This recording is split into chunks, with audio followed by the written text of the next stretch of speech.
Welcome to the Modern Titus Two Women Unplugged podcast, where we dive fearlessly into the untold stories and struggles of women's lives. This is a space of authenticity where no topic is off limits. Each episode is a journey of discovery and empowerment, confronting challenges with honesty and vulnerability. From maintaining a home to healing from abuse, balancing motherhood with personal passions, and navigating single parenting, widowhood, divorce, and post-abortion heartbreak, we explore it all. With special guests offering wisdom and perspective, we uncover forgiveness and reignite love in marriage. Join us for soul-stirring conversations. Tune in. Your story matters.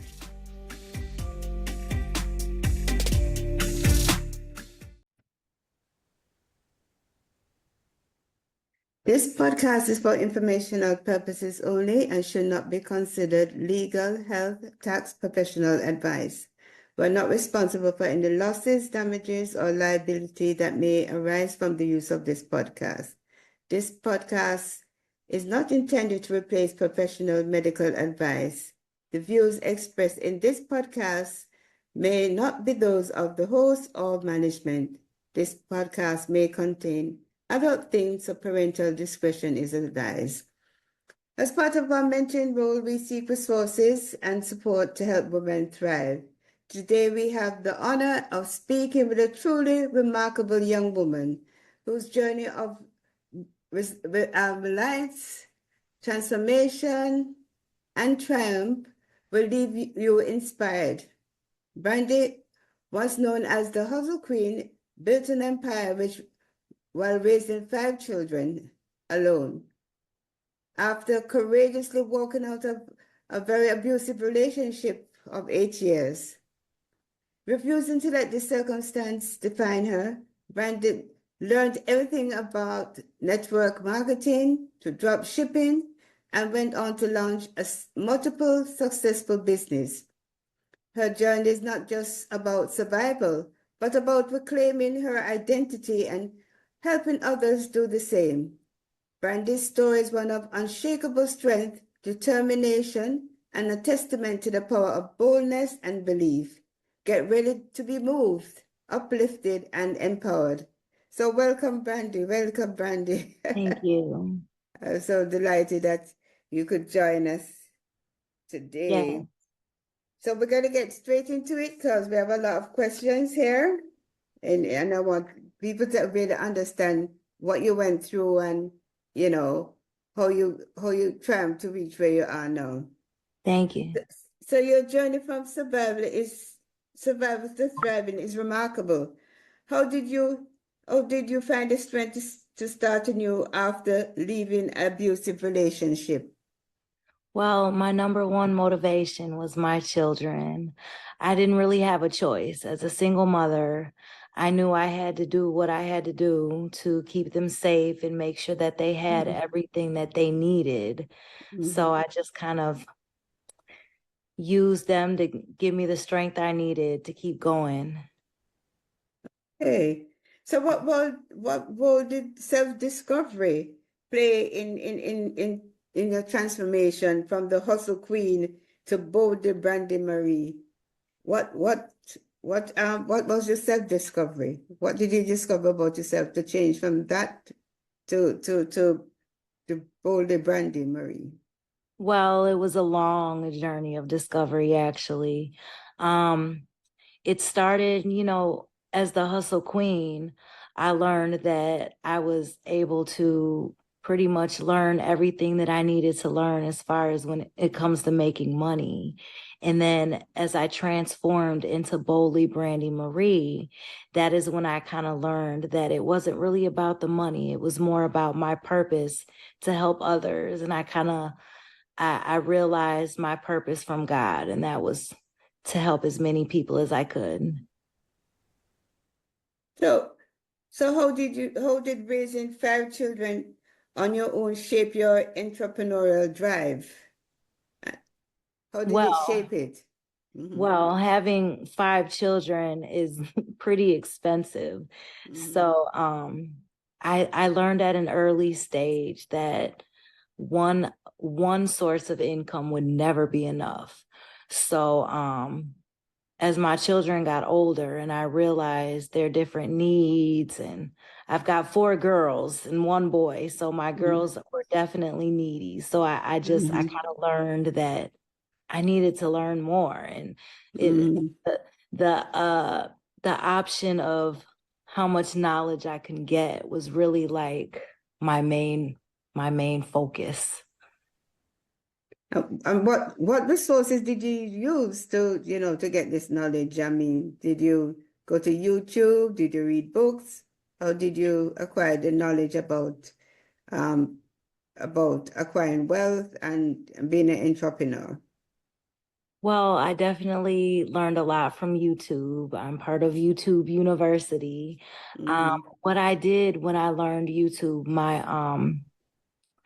my goal was kind of to learn as much as I could from there. So I started with listening to books. I would go on YouTube, and most books have their own version on YouTube. So I was able to kind of listen to all the different books of knowledge that all the millionaires were reading. So I was able to kind of change my mindset and learn as much about financial wealth as I could. But that must have been difficult, because you were in an abusive relationship and, somebody always saying negative things over you. So how did you triumph over over the negative insults from your ex to find your own self-worth? How did you do that? I had to really like reprogram my mindset. It's really draining when you're around people that are constantly being negative around you. So I spoke a lot of affirmations to myself. I was definitely my best motivator. I would tell myself daily, and I still do, today is going to be a great day. I'm going to accomplish everything that I need to accomplish. Everything is going to go my way. I prayed a lot. I prayed for all negativity, all negative thoughts to be taken away from me and to be removed. So that definitely, I talked myself through it a lot. Yeah. Sometimes, as you correctly say, sometimes you're your best motivator. Yes, absolutely.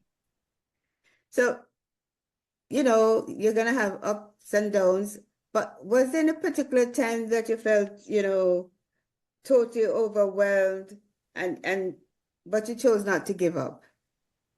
Could you give us an example of a time that you felt totally overwhelmed with the children, the job, the different businesses that you have, Well, I still get overwhelmed. It's definitely not easy, but to think back on the time, to be more specific, it was really hard for me, the transition from leaving out of that relationship to where we're at now. We were in a homeless shelter for about a month, in a domestic violence shelter. And I remember I was working this job. It was a factory job, and it was hard. I was on my feet for about 12 hours a day. And I remember I had applied for apartments, and I kept getting denied. And I didn't know how I was going to make it, because I knew that where we were living, our time was short. And I had 5 children in a 1-bedroom. It wasn't even a bedroom. It was just one big room, and it had one like room. 4 beds in it, in the shelter. So I knew that I had to get us out of there. And I had gotten so discouraged by continually getting denied for this place. And I remember just praying. We used to do rotations in the factory. So you would do like 30 minutes at one station and then move to the next station. So I remember I used to pray for an entire rotation. God, please get me out of this. Please give me what I need. And it really gave me the strength I needed. I used to pray for peace to help with my overwhelmness. And it definitely helped and got me through it. Oh, wow, wow. So how do you define boldness You talk about boldness a lot. How do you define boldness, and how has boldness helped you in your transformation? Well, when I came up with the name Boldly Brandy Marie, Mm-hmm. I put boldly in it because to me, boldly is confident. It's strong. It's everything that I see myself as. And it took me a long time to get to that point. But I feel that every woman, if you're going to do something, you should do it boldly, confident, and strong. So in regard to your book, there's a book, The Final Transformation.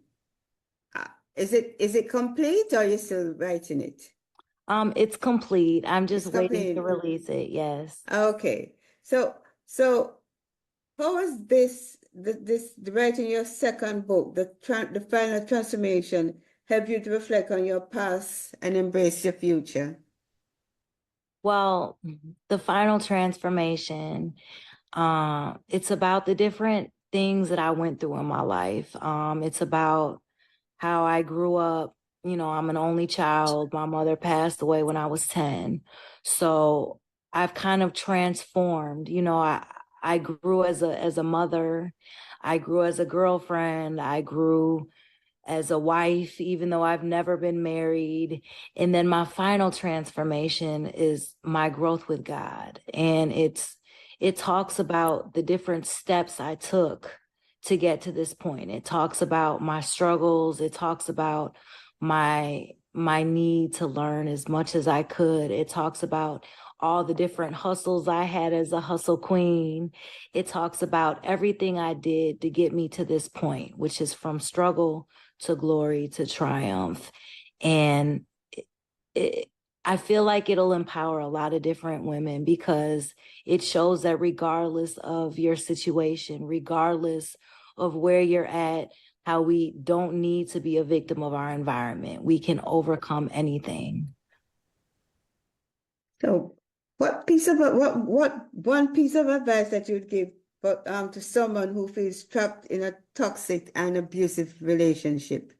If you were to give someone one piece of advice, what would it be? Stay positive, stay focused, create a goal. You don't have to be stuck in that situation. You can get out. You just got to plan. Be smart about it. You can do it. Just keep going. Okay. In your situation, how did you come out of that abusive relationship? Did you just walk away? Did you get help? How did the transition take place? Well, it actually happened. I had kind of made up in my mind that I was done. I made the choice that I wasn't going to do it anymore. And I started planning to leave. I had a friend of mine who I had stayed in contact with, and she came over and I put a bag of my kids' clothes in her car, and I just kind of started trying to prepare. I started packing. Um, and we went to church one day. I told the kids, I told my ex that we were going to church, and I had already planned that after church we were leaving. So my clothes, all of our important documents, everything that I knew that we would need to survive away from this relationship, I had already made plans, put it up, had it hidden, it was gone. And we went to church and never turned around. So did he come after you? Did he come?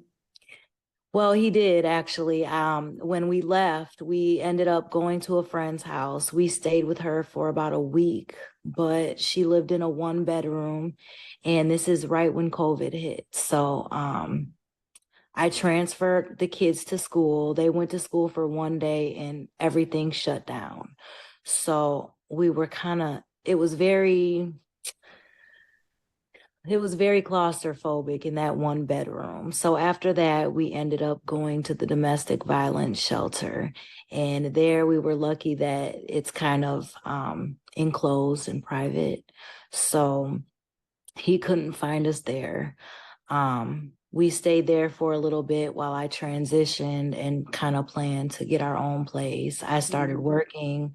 I had a new job, and I was just kind of doing everything that I could just so that we could get what we needed, security deposit and all of that.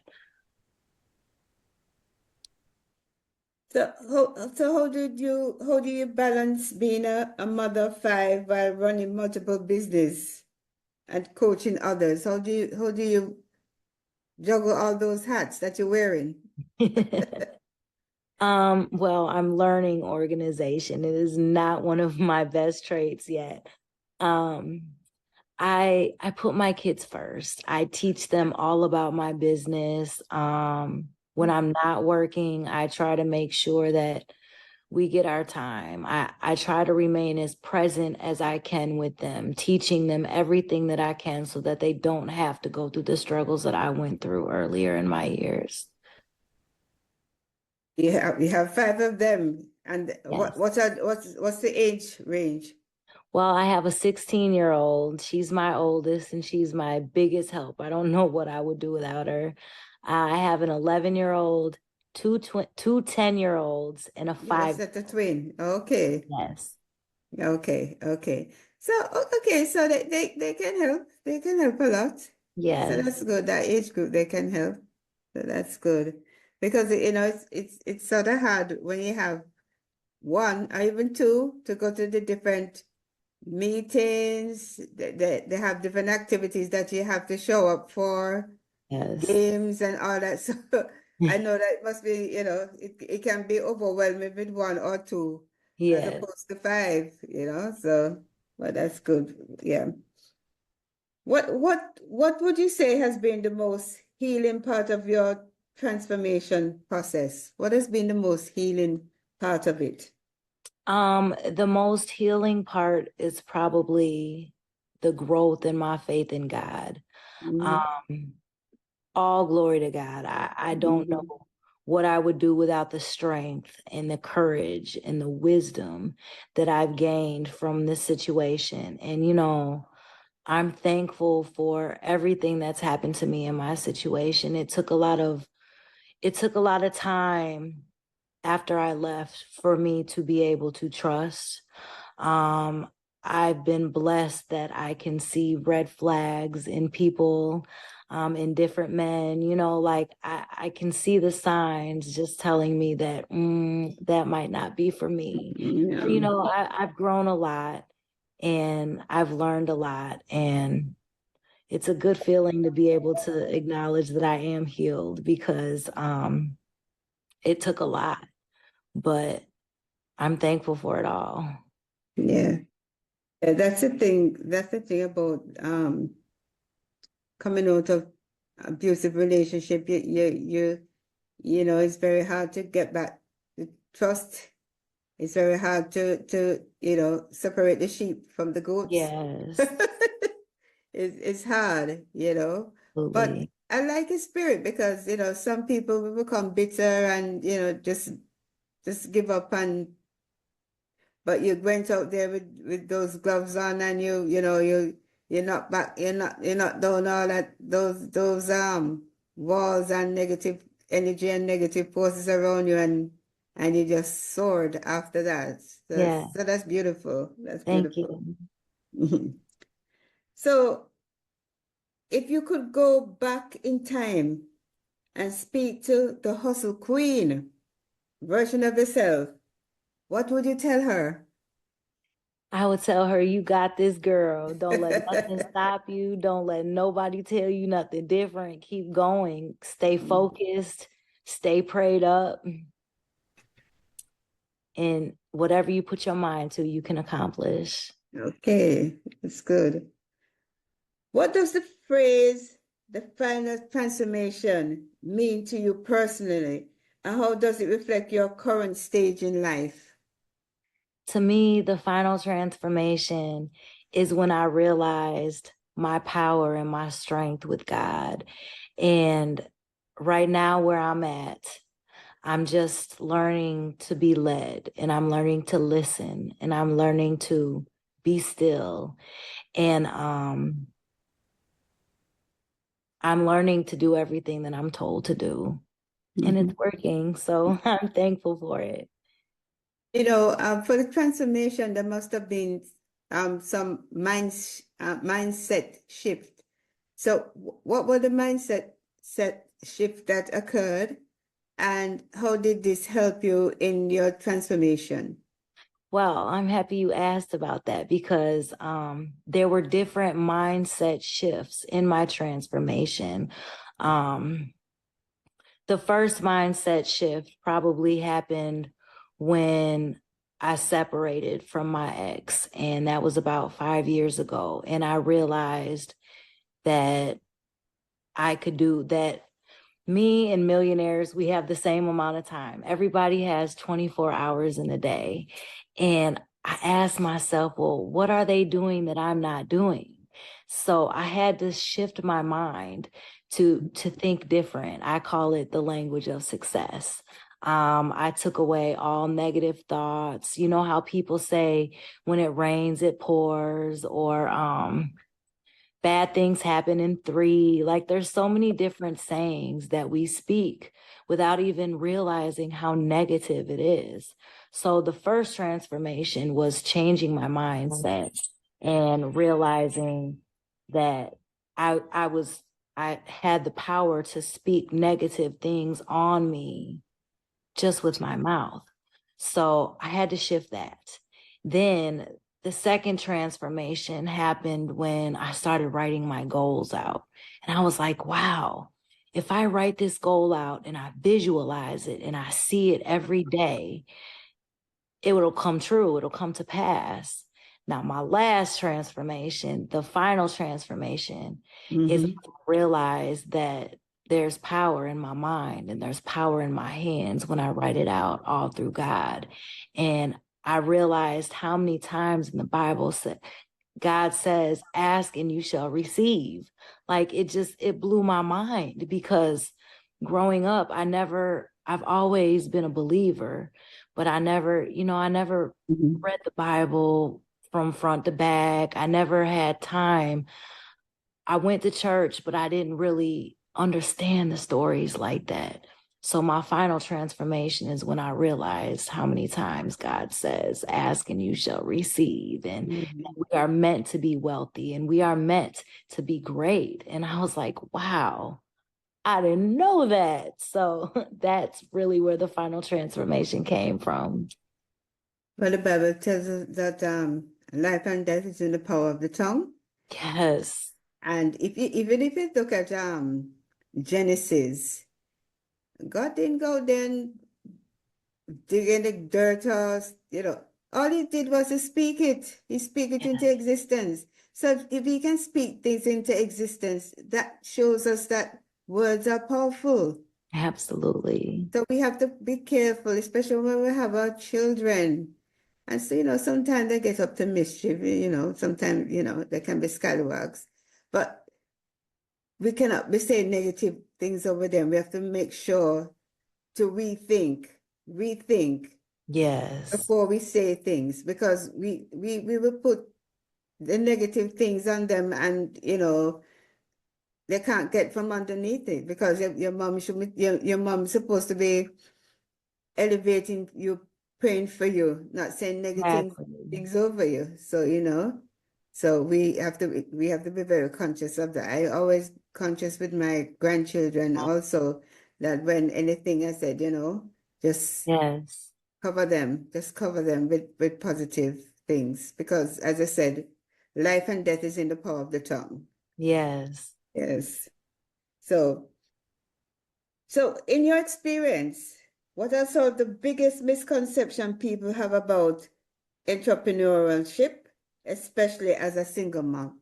What are some of the main misconception? Then probably the main ones are people always wait to get started. They think that they need a location, or they think they need the clientele first, or they think they need all these different things to get started, when really you just got to get started. Like you can go online and get your EIN for free. You can check with your local Secretary of State, pay your filing fees, and that's it. You have an actual business. So, people, they put so many roadblocks and barriers on them before they start their business, not realizing that it's really not that hard. You can turn any hobby, any type of, maybe you do hair or something, you can turn anything that makes you happy into a business. It's just taking those little simple steps.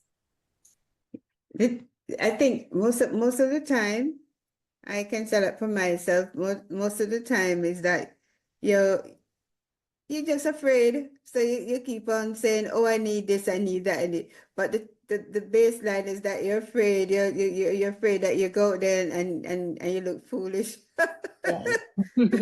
or you go out there, you fail, and so we convince ourselves that we need other things before we can move on. But as you correctly say, we just have there's a saying, I think the journey of 1,000 miles begins with a single step. So you just have to make the first step. Yes. Yes. So we have to just make the first step. Yeah. So that's one of the things I noticed. So how do you help others identify and overcome the toxic relationships? The women, well, sometimes men in toxic relationships, so we shouldn't just say women, persons who are in toxic relationship, how do you help them to overcome? Well, I help people become the best versions of themselves. It starts all with the mindset shift. That's the first part is realizing how great they are and what they deserve and knowing your worth. A lot of people, they don't know who they are. A lot of people have been conditioned and our minds have been programmed, especially after years of being in an abusive relationship or a toxic relationship. Your mind, people begin to think that that's all that they can get. I remember my ex used to tell me, ain't nobody gonna want you. You got 4 kids and da da da da da da da, and you're washed up. And I had to learn. First, I had to realize that what he was telling me was lies. Then I had to kind of build myself up first. So, I do a lot of building, letting people know how great they are and how special they are. And we work on goals, like I always tell people, don't look at the whole staircase, just look at the staircase. Yes, true. Yes, so it's like once you realize your worth and what you deserve, then it's planning your escape, planning what your next step is going to be. So I help people write their goals out, accomplish them, prioritize them. I help people build personal credit because, a lot of times credit is king. It's hard to do things if you don't have good credit. So, even if you're still stuck in a relationship or you're stuck in a situation that you don't want to be in, you're stuck in a situation that you want to get out, get your life together. It starts in you. You got to change your mind. You got to get your credit together. You got to start from the inside and then work out. So looking back, what was the first small victory that you had that you realized, oh, I'm on the path to succeeding independently as an entrepreneur? What was the first small success? The first small success was probably the first business that I did. I've been an entrepreneur for a while. I went to a Milwaukee School of Entrepreneurship. So I think it kind of it rooted in me the importance of owning your own business. So when I started, the first sale I made, I started off in marketing. So I used to do parties with women to empower them. And I had sold my first product and I was like, yes, that was probably my first big win. Okay. So what kind of legacy do you hope to leave for your children and those who follow your work? What when somebody hears your name, Brandy Harris, what is the legacy that you want to leave for your children and for those who follow your work that you do? Well, what I'll be leaving with my children is businesses. I will be leaving with them the strength and the courage to know that they can do anything that they put their mind to, that they don't have to be stuck in a situation. When people hear my name, they will say she was strong. They will say she loved others. They'll say she had a good heart. She helped a lot of people. And to your followers, that you say the same thing? Yes. Okay. So, we could go on for hours because there's so many other things, but I know that, all good things have to come to an end. Yes. So, Brandy's journey is a call to action for each of us, whether we're facing our own storms or standing on the brink of something new. The time to take bold steps is now. Don't wait for the perfect moment. Guess what? It won't come. Choose yourself today. Yes, that unapologetic self-love. Break the chains of silence. Silence the doubt and walk boldly into your final transformation. Yes. So, Brandy, how can people get in touch with you? You can find me at boldlybrandymarie.com. You can find me under Boldly Brandy Marie on Instagram, Facebook, TikTok. Just remember the name. That's BOLDLYBRANDY Marie, MARI. I thank you so much. Thank you so much. Do you have any parting words you want to leave with our listeners today? Any nuggets of wisdom? It's been a pleasure. It's been a pleasure. It's been fun. Stay strong, stay focused. You got this. You can't eat an elephant in one bite. There you go. There you go. That's my girl. Yes. I know you had a nugget there for them. Absolutely. All right. Thank you so much. Thank you.